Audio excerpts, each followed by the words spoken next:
When you are unemployed, you will feel depressed. Don't sit at home, just go out and roam around on the streets, listen to music and chat with children. Try it and you will feel much better. This piece of advice to unemployed youths comes not from a trained psychiatrist, but from Mamata Banerjee, Chief Minister for the last 2 years of the eastern Indian state of West Bengal, the combative politician, who ousted the world's longest elected communist government that had ruled West Bengal for more than 3 decades, is popular as Didi, elder sister, a matriarch with quick-fix solutions to complex problems. 1 in every 8 people in West Bengal is registered as unemployed. 10 million of the total population of 80 million. Job-creating investments in industries have been few and far between during both Banerjee's tenure and those of her communist predecessors. Her agitation against a proposed communist acquisition of farmland at Singha, 40 kilometers from Kolkata, the state capital, drove away India's biggest corporate group, the Titas, who had planned an automobile plant that to produce their much-touted affordable nano car. The project went to the western state of Gujarat, governed by the Bharatiya Janata Party's BJP, Prime Ministerial hopeful Narendra Modi, and is up and running. The anti-land takeover campaign propelled Banerjee to power on peasant support, but industry analysts say it dampened investor confidence and drove away potential investors. 2 years in power and with several roadshows in India's financial capital Mumbai, Banerjee's government has not been able to attract much investments. But she is undeterred. Feel-good effect. Just before Bengal's biggest festival, the Durga Puja, Banerjee announced a string of populist schemes to spread the feel-good effect. One of them, Yuvashri, offers a monthly unemployment dole of Rs 1,500 to 100,000,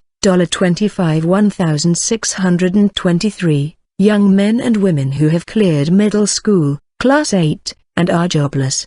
The scheme will cost Banerjee's government Rs 1,800 meters, $292 million, a year. This is a drop in the ocean because the scheme covers 1 in 100 unemployed. But it is a drop that helps spread the feeling that the government is doing something for the poor and the distressed, says Ranabir Samadar, author of West Bengal, The Passive Revolution. Samadar says Banerjee's style is unabashedly populist and she thrives on spontaneity to connect to the masses. Unlike her doddering communist predecessors, her own childhood amidst much poverty influences her political style. She is more into moves that works for the moment and is yet to pick up long-term strategizing, Samadar says. So when Banerjee launched Yuvashri, she walked into Calcutta's biggest indoor stadium with 4 local film stars in tow, all praising her to the skies. That works with the young people who had gathered to receive the first checks as registered unemployed. It is not clear by when all the proposed 100,000 beneficiaries would be covered by the program. Even the criteria for selecting them have not yet been finalized. Critics say Banerjee's party bosses are monopolizing the selections. But the ceremony to get the scheme off the ground had to be done in haste before the Durga Puja to generate the all-important feel-good effect. Cash dole for girls. Just before Yuvashri,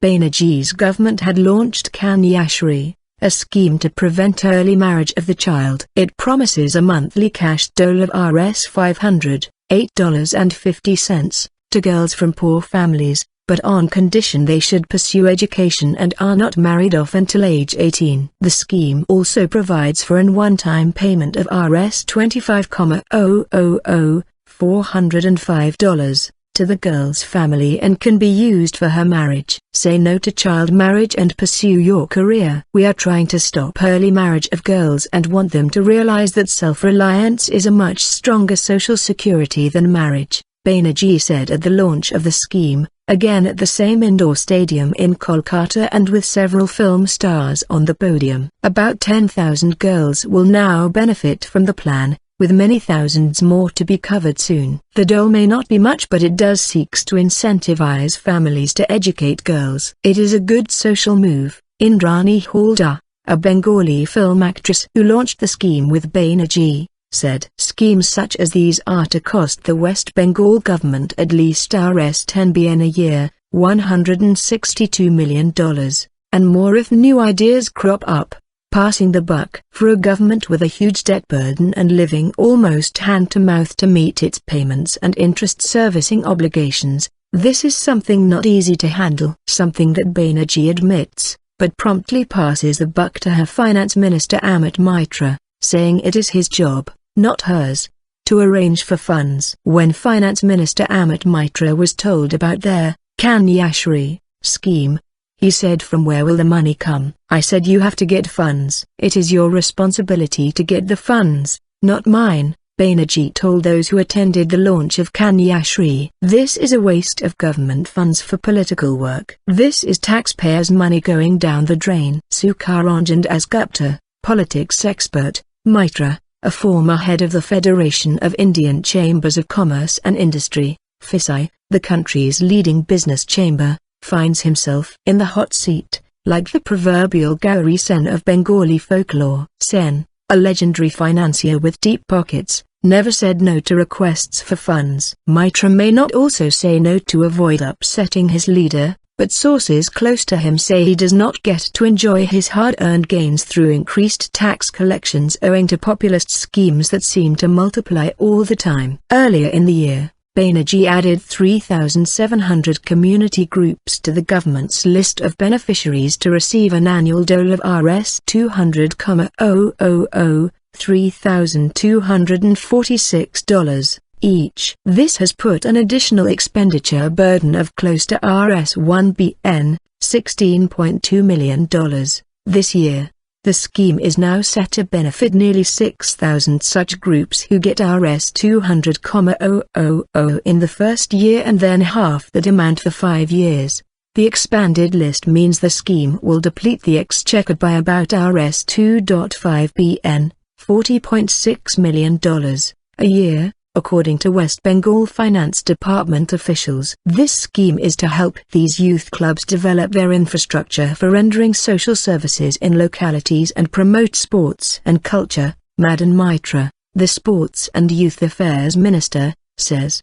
But Banerjee's critics say her party managers use these community bodies for mobilizing political support at the neighborhood level. This is a waste of government funds for political work. This is taxpayers' money going down the drain, says Sukaranjan Dasgupta, an editor who has closely followed Banerjee's career. He says that while her communist predecessors had an organized party with wage-paid cadres, Banerjee has none. So she is trying to create a pool of party workers by patronizing these youth clubs, which abound in West Bengal, Dasgupta says. Banerjee's government has also been showering awards for lifetime achievements on popular film stars and sports personalities who command respect in Bengali society. But many say the millions given out in cash rewards could have been avoided because neither film stars nor sport persons need the money. Undeterred by such criticism, Banerjee now wants her munificence to percolate to the masses. During the Durga Puja, she asked several government departments to patronize many community festival organizers in the form of advertisements and donations. Furthermore, Durga Puja organizers with lavish budgets were asked by Banerjee to support smaller Durga Puja celebrations. Banerjee would turn up in dozens of Durga Puja pandals, often unannounced, to pray or launch the festivities. Responding to Banerjee's critics, Kakali Ghosh Dastidar, a state legislator from Banerjee's Trinamool Congress party, said, "What is wrong with my leader reaching out to the masses when we have seen the communists use these religious celebrations to sell their political literature, works of Marx and Lenin, for mass contact, even-handed populism?" No one can accuse Banerjee of favoring West Bengal's Hindu community, however, because her populist measures cover the state's religious minorities in good measure. "What is wrong with my leader reaching out to the masses when we have seen the communists use these religious celebrations to sell their political literature, works of Marx and Lenin, for mass contact?" Kakali Ghosh Dastidar, a state legislator. Recently the Calcutta High Court ordered her government to stop payment of a monthly stipend to thousands of imams and muezzins in the state. Since April last year, Banerjee's government had been paying more than 30,000 imams in the state Rs $2,540 per month. The monthly payout to more than 15,000 muezzins was Rs $1,500 $24. The opposition has accused Banerjee of using the payments to pamper a key political constituency, Muslims, who accounted for more than one-fourth of West Bengal voters who supported the triennial Congress in recent elections. The court order was in response to 4 public interest petitions filed in May last year, including one by the West Bengal unit of the BJP, seen as the political party of Hindu nationalists. Kanchan Chanda, the BJP's lawyer, alleged that the Calcutta High Court found that the state government did not even pass an order to pay muezzins their monthly handout but made the payments nevertheless. So the court felt it was nothing but squandering of public money, he said. Muslim leaders are planning to challenge the verdict at the Supreme Court in New Delhi to get the payments restarted. What Mamata Banerjee had done for the imams is absolutely correct. This order will be quashed definitely by the Supreme Court, Idris Ali, a lawyer close to Banerjee, said. One member of Banerjee's team, however, would be happy to see the court ruling upheld, albeit not for religious considerations. Mitra, the finance minister, recently said West Bengal's debt burden will swell to more than Rs 2,000 bn, $32.5 billion, this year, with an embargo on payment on bills worth Rs 35 bn, $569.5 billion, because of the financial mess left behind by the previous communist government. Philosophically speaking, the extra money that Mitra's boss is splurging on the poor and the needy is indeed a drop in the ocean, to use the author Samada's phrase, compared with the state's already gargantuan financial liabilities.